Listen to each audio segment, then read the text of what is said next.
मैं एक truck driver हूं। पिछले 20 सालों से सड़कों पर सफर कर रहा हूं। दिन में धूप और रात में अंधेरा मेरे पुराने साथी हैं। लेकिन उस रात दिल्ली आगरा हाईवे पर जो हुआ, उसने मेरी जिंदगी हमेशा के लिए बदल दी। रात के करीब 11:30 बज रहे थे। दिसंबर का महीना था। ठंडी हवा हड्डियों में उतर रही थी। सड़क पर सन्नाटा पसरा हुआ था। बस कभी कभी कोई ट्रक या बस तेजी से निकल जाती और फिर वही गहरी खामोशी लौट आती। मैं अपने ट्रक में अकेला था। रेडियो बंद पड़ा था। बस इंजन की घरघराहट और मेरे सांसों की आवाज सुनाई दे रही थी। हाईवे पर धुंध इतनी गहरी थी कि 10 फीट आगे भी साफ नहीं दिख रहा था। हेडलाइट की रोशनी बस एक सफेद दीवार पर टकराकर लौट जाती थी। मैंने खिड़की का शीशा ऊपर चढ़ाया, लेकिन ठंडी हवा फिर भी किसी तरह अंदर घुस ही जाती। मुझे याद है, उस रात मैं आगरा की ओर माल लेकर जा रहा था। एक फैक्ट्री से सीमेंट की बोरियां। कंपनी ने कहा था कि सुबह तक पहुंचना जरूरी है, इसलिए मैंने बिना रुके सफर जारी रखा। पर जैसे जैसे रात गहराती गई, मेरे अंदर एक अजीब बेचैनी बढ़ती चली गई। पता नहीं क्यों, ऐसा लग रहा था कि कोई पीछे की सीट पर बैठा है। मैंने 2-3 बार रियर मिरर में देखा, पर ट्रक खाली था। फिर भी दिल के अंदर एक अजीब सी घबराहट थी, जैसे कोई निगाहें मुझे घूर रही हों। थोड़ी दूर आगे जाकर मैंने देखा, सड़क किनारे एक औरत खड़ी थी, सफेद साड़ी में, लंबे खुले बालों के साथ। धुंध के बीच उसका चेहरा साफ नहीं दिख रहा था, पर उसकी आंखों में कुछ ऐसा था जिसने मेरी रूह कंपा दी। पहले तो मैंने सोचा शायद किसी को मदद चाहिए, शायद गाड़ी खराब हो गई हो। लेकिन जैसे ही मैं पास पहुंचा, मेरा हाथ अपने आप ब्रेक पर चला गया। वो औरत सड़क के बिल्कुल बीच में आ गई थी। मैंने हॉर्न बजाया, 1 बार, 2 बार, 3 बार, लेकिन वो हिली तक नहीं। मेरा दिल जोर जोर से धड़कने लगा। धुंध में बस उसकी आकृति नजर आ रही थी। लंबे बाल हवा में लहरा रहे थे और उसके पांव उल्टे थे। उस पल मेरी रीढ़ की हड्डी जैसे जम गई। मैं समझ गया, ये इंसान नहीं है, कुछ तो और है, कुछ ऐसा जो इस दुनिया से नहीं। मैंने डर के मारे एक्सेलरेटर दबा दिया। ट्रक झटके से आगे बढ़ा, पर कुछ सेकंड बाद ऐसा लगा जैसे किसी ने ट्रक की बॉडी पर जोर से हाथ मारा हो। धड़ाम! मैंने रियर मिरर देखा। वो औरत अब वहां नहीं थी। सड़क खाली थी, पर धुंध और गहरी हो गई थी। मैंने सोचा शायद भ्रम हो, नींद का असर हो, लेकिन तभी कुछ अजीब हुआ। मेरे ट्रक का रेडियो अपने आप चालू हो गया। उसमें से एक धीमी सी आवाज आ रही थी, जैसे कोई बुदबुदा रहा हो, मत जा, मत जा। मैंने झट से रेडियो बंद कर दिया, लेकिन वो आवाज बंद नहीं हुई। अब वो मेरे कानों में, मेरे सिर के अंदर गूंज रही थी। सामने सड़क पर मुझे कुछ दिखाई दिया। वही औरत। वो फिर से सड़क के बीच खड़ी थी, लेकिन अब उसकी पीठ मेरी तरफ थी। मैंने गाड़ी रोकने की कोशिश की, लेकिन ब्रेक काम नहीं कर रहे थे। ट्रक अपनी रफ्तार में बढ़ता जा रहा था और मेरे हाथ कांप रहे थे। मैंने स्टीयरिंग मोड़ने की कोशिश की, तभी वो औरत पलटी। उसका चेहरा विकृत, जला हुआ और आंखों से लाल रोशनी निकल रही थी। उसने हाथ उठाया और मेरा पूरा शरीर जैसे सुन्न पड़ गया। उसकी चीख, वो आवाज आज भी मेरे कानों में गूंजती है। ट्रक सड़क से उतर गया और एक पेड़ से टकरा गया। मैं बेहोश हो गया। जब होश आया तो सुबह हो चुकी थी। धूप सीधी मेरी आंखों पर पड़ रही थी और सड़क पर कुछ गांव वाले खड़े थे। एक बुजुर्ग आदमी ने पानी दिया और पूछा, बेटा, तुझे कुछ याद है रात को क्या हुआ? मैंने सिर हिलाया, नहीं, बस इतना याद है कि एक औरत थी, सफेद साड़ी में। वो बूढ़ा मुस्कुराया, पर उसकी मुस्कान में एक डर छिपा था। उसने कहा, बेटा, वो औरत इस सड़क पर 20 साल पहले मरी थी। हर साल इसी तारीख को कोई ना कोई ड्राइवर उसे देखता है और ज्यादातर जिंदा नहीं बचते। मेरे हाथ से गिलास गिर पड़ा। मेरे कानों में फिर वही आवाज गूंजने लगी, मत जा, मत जा। मैंने चारों ओर देखा। सड़क पर कुछ नहीं था, बस हवा में धुंध थी और धुंध के बीच मुझे लगा किसी की परछाई हिली। उस दिन के बाद मैंने उस हाईवे पर कभी रात में सफर नहीं किया, क्योंकि मैं जानता हूं वो चुड़ैल आज भी वहीं है, धुंध में छिपी हुई, किसी अगले ड्राइवर का इंतजार करती हुई। सुबह की धूप अब धीरे धीरे धुंध को चीरती हुई सामने आ रही थी। पेड़ के नीचे मेरा ट्रक आधा झुका हुआ था। बोनट से धुआं निकल रहा था। बदन पर जगह जगह खरोंचें थीं, सिर में दर्द था और गले में अजीब सी घुटन। मेरे चारों ओर कुछ गांव वाले खड़े थे। कोई पानी दे रहा था, कोई ट्रक को देख रहा था। वो बूढ़ा आदमी जो सबसे पहले मेरे पास आया था, उसका नाम था रामकिशन काका। सफेद दाढ़ी, झुर्रियों से भरा चेहरा, लेकिन आंखों में एक ऐसा डर था जो मुझे बेचैन कर रहा था। काका ने कहा, बेटा, तू जिंदा बच गया, ये अपने आप में चमत्कार है। मैंने थके हुए स्वर में पूछा, काका, क्या है इस जगह पर? रात को मैंने जो देखा वो कोई इंसान नहीं थी। काका ने एक लंबी सांस ली और दूर सड़क की ओर देखा, जहां अब भी हल्की धुंध लहर रही थी। वो शांति थी। उन्होंने कहा, 20 साल पहले इसी सड़क पर उसकी जान गई थी और तभी से ये हाईवे उसके साए में आ गया। मैंने सिहरते हुए पूछा, कौन थी वो? काका ने कहना शुरू किया, शांति गांव की थी, पास के ब्रिजपुर गांव की। बहुत सीधी सादी, पर उसकी किस्मत बहुत क्रूर थी। उसका पति बलराम ट्रक ड्राइवर था, शराबी और गुस्सैल। हर रात पीकर घर आता और शांति पर हाथ उठाता। एक रात झगड़ा बहुत बढ़ गया और शांति आधी रात को घर से भागी। तब यही सड़क, जो अब दिल्ली आगरा हाईवे है, उस वक्त एक कच्चा रास्ता हुआ करता था। अंधेरी रात थी, आसमान में बादल और बिजली चमक रही थी। शांति भागती रही जब तक एक ट्रक ने उसे कुचल नहीं दिया। काका की आवाज धीमी हो गई। ड्राइवर रुका भी नहीं। किसी ने उसकी लाश को अगले दिन सड़क किनारे देखा। तब से कहते हैं कि उसकी आत्मा उसी जगह भटकती है जहां वो मरी थी, मदद मांगती हुई या बदला लेने के लिए। मैंने ध्यान से सुना। मेरी सांसें भारी हो रही थीं।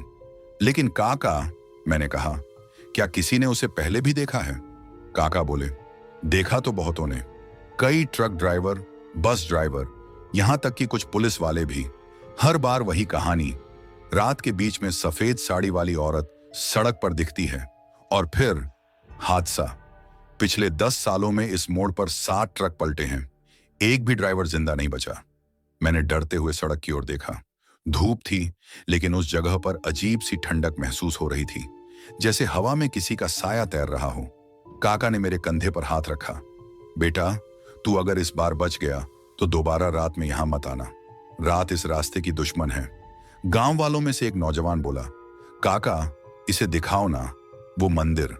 मैंने पूछा, कौन सा मंदिर? काका बोले, वो मंदिर जो अब बंद है। कहते हैं वहीं शांति की आत्मा को बांधने की कोशिश की गई थी। हम सब सड़क से उतरकर खेतों के बीच बने एक पुराने कच्चे रास्ते पर चले। लगभग आधे घंटे बाद पेड़ों के झुरमुट के बीच एक टूटा हुआ मंदिर दिखाई दिया। दीवारों पर बेलें छड़ी थीं, दरवाजा झंग खाया हुआ था। दरवाजे पर नींबू मिर्च की सूखी माला लटकी हुई थी और उस पर लाल सिंदूर के हाथों के निशान थे। मेरी रूह कांप उठी। मैंने पूछा, ये हाथों के निशान? काका ने धीरे से कहा, हर साल अमावस्या की रात को कोई ना कोई यहां हाथ लगाता है। शायद वो खुद अपनी बंदिश तोड़ने आती है। मंदिर के अंदर अंधेरा था, बस टूटी हुई मूर्तियां और फर्श पर जली हुई अगरबत्तियों के निशान। हवा भारी थी, जैसे कोई अब भी वहां मौजूद हो। अचानक पीछे से हवा का झोंका आया और दरवाजा खुद ब खुद बंद हो गया। धड़ाम! मैं सिहर गया। गांव वाले चुप हो गए। काका बोले, चलो बेटा, अब लौट चलो, ये जगह जिंदा लोगों के लिए नहीं है। उस शाम मैं काका के घर ठहर गया। गांव छोटा था, लेकिन लोगों के चेहरों पर एक अजीब सी थकान थी, जैसे सब किसी पुराने डर के साथ जी रहे हों। रात को जब सब सो गए, मैं खिड़की के पास बैठा बाहर देख रहा था। चांद आधा था, हवा में ठंडक घुली थी। पर सबसे अजीब बात यह थी, दूर हाईवे की दिशा में मुझे एक हल्की सी सफेद चमक दिखाई दी। पहले लगा कि ट्रक की हेडलाइट होगी, पर वो रोशनी स्थिर थी, जैसे कोई खड़ा हो, देख रहा हो। मेरा दिल फिर धड़कने लगा। मैंने आंखें मलकर देखा तो वो चमक धीरे धीरे धुंध में गायब हो गई। मैंने खुद को समझाया, नहीं, ये दिमाग का वहम है। लेकिन नींद उस रात मेरी आंखों से कोसों दूर थी। सुबह उठते ही एक बूढ़ी औरत दरवाजे पर आई।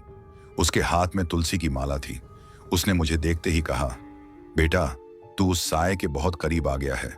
अब वो तुझे पहचान चुकी है। मैंने चौंक कर पूछा, कौन? वो ही जो सफेद साड़ी में सड़क पर खड़ी थी।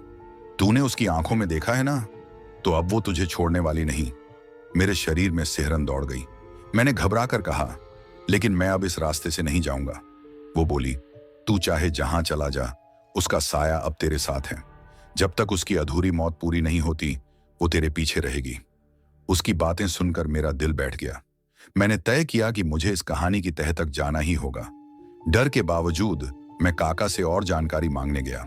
काका ने कहा, बलराम शांति का पति उसकी मौत के बाद कुछ दिनों तक इधर उधर भटकता रहा।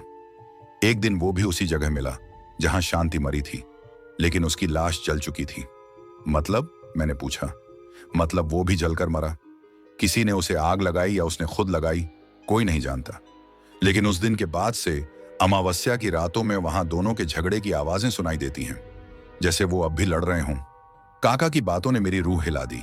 मैंने पूछा, क्या आपने कभी सुना है? वो बोले, हाँ बेटा, एक बार। वो आवाजें इंसानी नहीं लगती, और जो उन्हें सुन लेता है वो या तो पागल हो जाता है या गायब। दोपहर बीतते बीतते मैं अपने ट्रक की मरम्मत करवा रहा था। मैकेनिक ने कहा, अजीब बात है साहब, आपके ट्रक का इंजन तो सही है, पर ब्रेक का पूरा सिस्टम जैसे किसी ने जानबूझकर काटा हो। मैं चौंक गया। क्या मतलब? मतलब ये किसी इंसान का किया काम नहीं लगता, अंदर से जला हुआ है, जैसे बिजली गिरी हो। मेरा दिल जोर से धड़कने लगा। क्या वो हादसा महज दुर्घटना नहीं था? क्या किसी ने या कुछ ने मेरे ट्रक को रोकने की कोशिश की थी? मैंने आसमान की ओर देखा, फिर वही ठंडी हवा, वही धुंध की हल्की परतें और वही एहसास कि कोई देख रहा है। उस रात मैंने एक निर्णय लिया। मैं उसी सड़क पर दोबारा जाऊंगा, क्योंकि जब तक मैं इस रहस्य को सुलझा नहीं लूंगा, ये डर मेरा पीछा नहीं छोड़ेगा। काका ने बहुत रोका।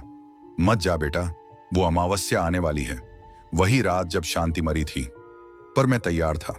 मैंने कहा, काका, अगर वो आत्मा सच में है तो मैं उसे देखना चाहता हूं। काका की आंखों में आंसू थे। ठीक है बेटा, पर याद रखना, अगर वो तुझे बुलाए तो जवाब मत देना। रात के अंधेरे में जब मैंने ट्रक स्टार्ट किया, हवा में वही ठंडक लौट आई। सड़क खाली थी, आसमान में बादल थे और धुंध फिर से छाने लगी थी। दिल के अंदर डर था, लेकिन उससे भी ज्यादा एक जिज्ञासा कि आखिर वो क्या चाहती है। क्या वो बदला चाहती है या मुक्ति? ट्रक की हेडलाइट ने रास्ता रोशन किया और मैं उस जगह की ओर बढ़ चला जहां मौत ने 20 साल पहले दस्तक दी थी। मैंने ठान लिया था कि इस बार रात में उसी हाईवे पर जाऊंगा। मेरी रूह के अंदर डर था, लेकिन जिज्ञासा उससे भी बड़ी थी। ट्रक की सीट पर बैठते ही मैं सोच रहा था, अगर मैं बच गया तो ये कहानी सबको सुनाऊंगा। सांझ के बाद ही मैंने ट्रक स्टार्ट किया। हवा ठंडी थी, धुंध घनी। जैसे ही मैं हाईवे पर पहुंचा, वही अजीब सी ठंडक लौट आई। सड़क खाली थी, सिर्फ कभी कभी दूर दूर से गाड़ी की रोशनी दिखाई दे रही थी। दिल जोर जोर से धड़क रहा था। मैं हर 5 मिनट में रियर मिरर देख रहा था, पर कोई नहीं था। फिर अचानक मेरे ट्रक की हेडलाइट में मुझे कुछ दिखाई दिया। सड़क के बीच में वही औरत, सफेद साड़ी, खुले बाल और उसकी परछाई धुंध में डूबी हुई। मेरी सांस रुक गई। मैंने सोचा, शांति या फिर वही चुड़ैल। मैंने धीरे से हॉर्न बजाया। वो हिली नहीं। मेरे हाथ कांप रहे थे। ट्रक का इंजन जोर जोर से आवाज कर रहा था और हर घड़ी जैसे समय रुक गया हो। फिर मैंने देखा, उसकी आंखें चमक रही थीं, लाल, गहरी और खौफनाक। ट्रक अपने आप धीरे धीरे रुकने लगा। ब्रेक दबाने पर भी जवाब नहीं मिला। मैं जोर से चिल्लाया, हट जा, किसी इंसान की तरह दिख। लेकिन इंसान नहीं। वो धीरे धीरे मेरी तरफ बढ़ रही थी। उसकी चाल धीमी पर डरावनी थी, जैसे हर कदम से जमीन कांप रही हो।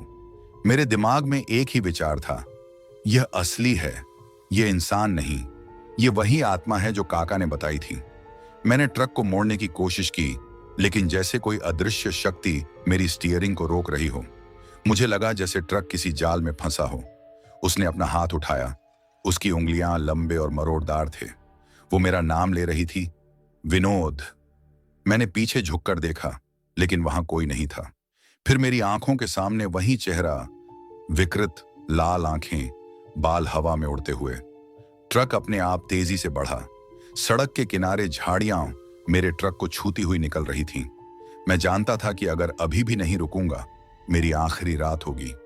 मैंने जोर जोर से गाड़ी का एक्सेलरेटर दबाया।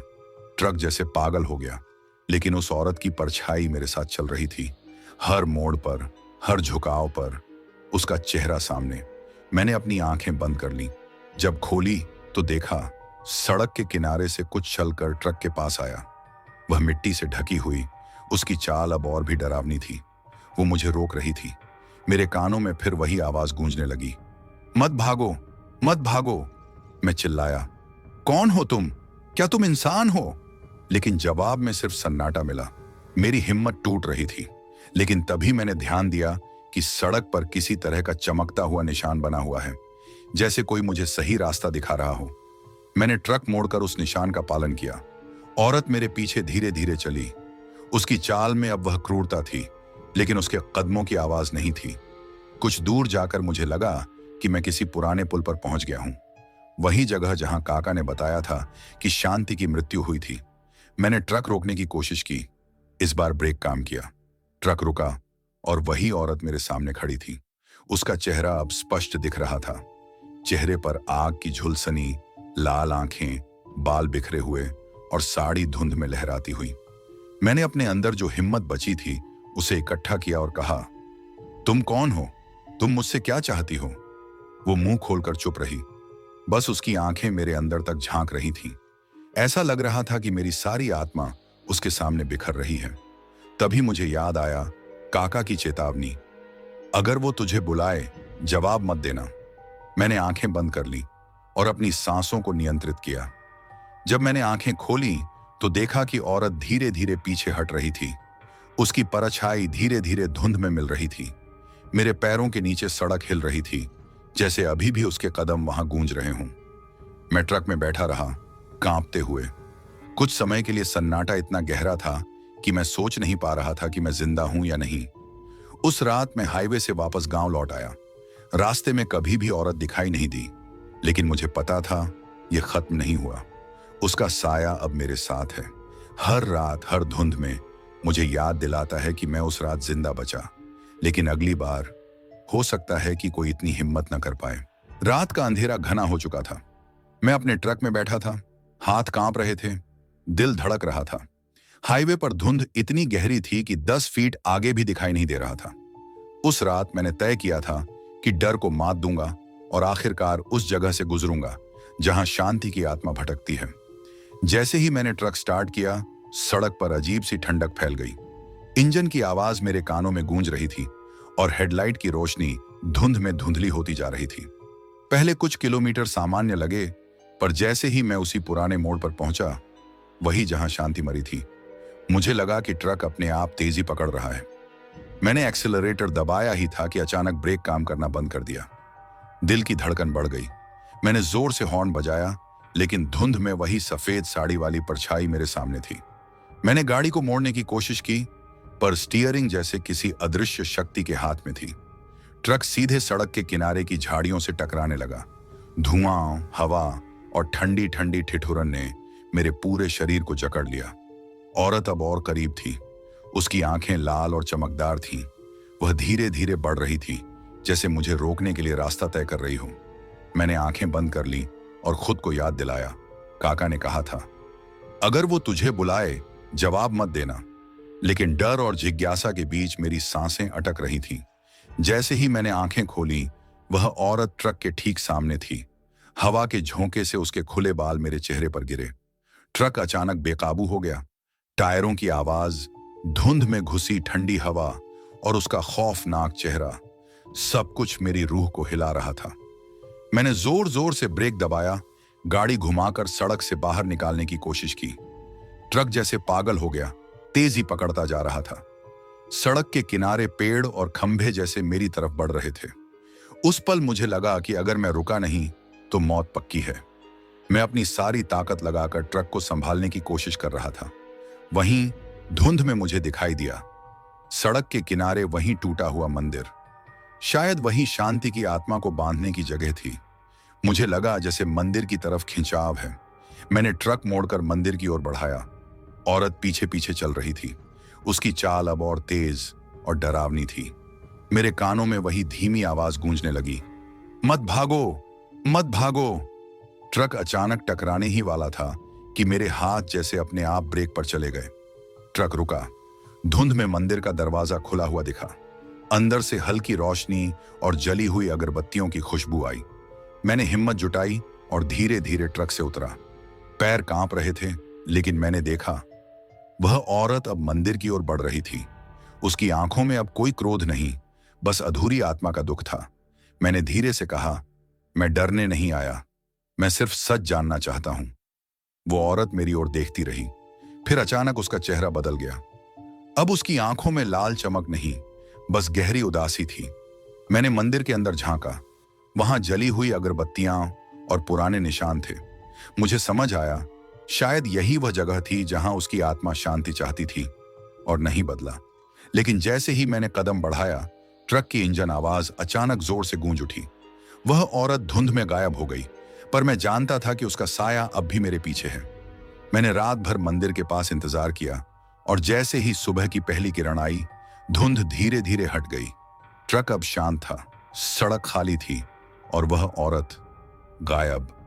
मेरे शरीर पर थकान और डर का असर था, लेकिन मन में एक अजीब सुकून भी था। शायद आज मैंने पहली बार उसकी आत्मा को समझा। लेकिन हाईवे अब भी खौफनाक था। मैं जानता था कि अगर मैं फिर कभी इस रास्ते पर रात में जाऊंगा, तो वही साया मुझे फिर याद दिलाएगा कि मौत हमेशा पास है। संध्या का अंधेरा अब पूरी तरह फैल चुका था। हाईवे पर सिर्फ मेरी ट्रक की हेडलाइट और धुंध का गाढ़ा सिलसिला था। मुझे अभी तक याद था काका की चेतावनी, अगर वो तुझे बुलाए, जवाब मत देना। लेकिन जैसे ही मैं उस मोड़ पर पहुंचा, वही जगह जहां शांति की मौत हुई थी, मुझे पता था कि अब सामना अवश्य होगा। धुंध के बीच में, सड़क के बीच, वही साया दिखाई दिया। सफेद साड़ी, खुले बाल, आंखों में लाल चमक, और चलने की चाल धीमी पर डरावनी। मैंने अपनी सांस रोक ली। हर अंग कांप रहा था। ट्रक का इंजन धीरे धीरे आवाज कर रहा था, जैसे मेरे डर को महसूस कर रहा हो। वो औरत अब और करीब थी। उसकी हर चाल से सड़क पर कंपन महसूस हो रहा था। मैं जानता था, अगर मैं रुका तो मौत तय है। मैंने धीरे धीरे ट्रक को मोड़ा मंदिर की ओर, पर धुंध में उसकी परछाई मेरे ट्रक के चारों ओर घूम रही थी। उसकी आंखों में अब सिर्फ क्रोध नहीं, बल्कि अधूरी आत्मा का दर्द झलक रहा था। मेरे कानों में फिर वही धीमी आवाज गूंजने लगी, विनोद, मत भागो। मैंने आंखें बंद की और खुद को याद दिलाया, काका ने कहा था जवाब मत देना।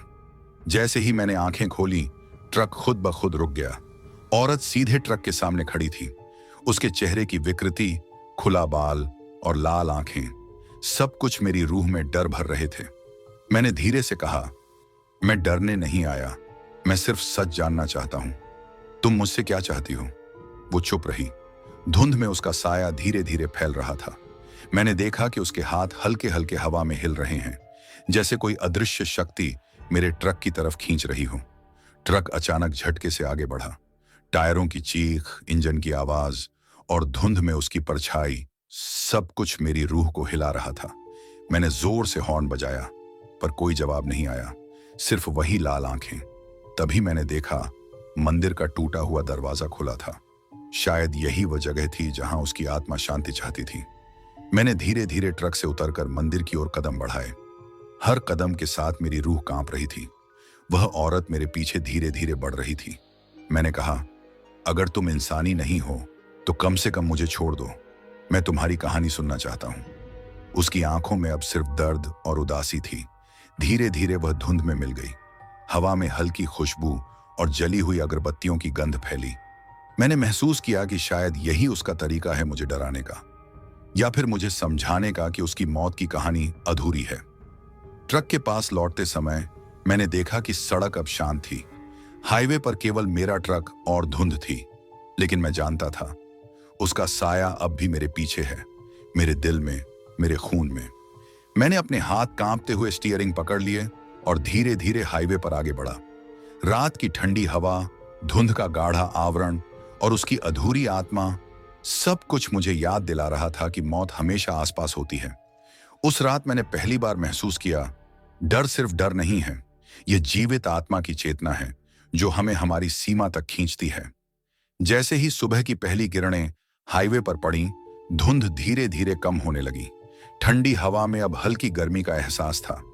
मेरी रूह में अभी भी डर की छाया थी, लेकिन मन में एक अजीब सुकून भी उतर रहा था। रात का सामना, वह डर, वह साया, वह अधूरी आत्मा, सब कुछ मेरी यादों में गहरे उतरा हुआ था। मैं ट्रक में बैठा, इंजन की आवाज धीमी थी और सड़क अब खाली और शांत दिखाई दे रही थी। मैंने खुद को याद दिलाया कि डर केवल भौतिक नहीं था। यह कहानी, यह साया, यह चुड़ैल, सब कुछ एक चेतावनी थी। यह हाईवे उन लोगों के लिए नहीं था जो सावधानी से नहीं चलते। मैंने ट्रक मोड़ा और गांव की तरफ बढ़ा। रास्ते में कभी कभी मुझे लगा कि धुंध में किसी का साया झांक रहा है, लेकिन अब मैं डर के बजाय समझ रहा था यह सिर्फ शांति की अधूरी कहानी थी जो मैं अब दुनिया को सुनाना चाहता था। गांव पहुंचकर मैंने काका से मिलकर उसे सारी रात की घटनाएं सुनाई। वह सिर हिला रहे थे, आंखों में राहत और चिंता दोनों। बेटा, तू समझ गया, अब तू सुरक्षित है, लेकिन याद रख, हाईवे हमेशा हाईवे रहेगा। रात के अंधेरे में सावधान रहना। मैंने धीरे से कहा, काका, अब मैं इसे सबको सुनाऊंगा। लोग जाने कि सिर्फ डर नहीं है, बल्कि समझ भी जरूरी है। उस दिन मैंने जाना कि साहस केवल डर को मिटाना नहीं है। साहस वह है जो डर को समझे, उसका सामना करे और जीवन में आगे बढ़े। मैंने हाईवे से लौटते समय देखा कि सड़क पर अब धुंध कम थी। सूरज की रोशनी पेड़ों के पत्तों से छन रही थी, लेकिन अंदर मुझे पता था, साया, चुड़ैल, शांति की आत्मा हमेशा मेरे साथ थी। हर ट्रक ड्राइवर, हर रात के यात्री को यही सच्चाई समझनी चाहिए। सड़कों पर केवल वाहन नहीं चलते, बल्कि अतीत की कहानियां, अधूरी आत्माएं और डर की परछाइयां भी मौजूद हैं। मैं अब उन रातों से बच गया, लेकिन अब मेरी कहानी केवल मेरी नहीं रही, यह सबको बताने का कर्तव्य बन गया। मैंने तय किया कि इस कहानी को रिकॉर्ड करूंगा, वीडियो बनाऊंगा, ताकि लोग सावधान रहें और समझें कि कभी कभी जो दिखता नहीं वही सबसे खतरनाक होता है। यदि आप भी इस हाईवे से गुजरते हैं, रात के समय सावधान रहें। धुंध में चलने से पहले सोचें, और कभी कभी सन्नाटा भी किसी कहानी की गवाही दे सकता है। और हाँ, अगर आपको यह कहानी पसंद आई और आप ऐसे डरावने अनुभव सुनना चाहते हैं, तो सब्सक्राइब करें, बेल आइकन दबाएं और इस वीडियो को लाइक और शेयर करें, क्योंकि डर केवल देखने और सुनने के लिए नहीं है, बल्कि समझने और सुरक्षित रहने के लिए है।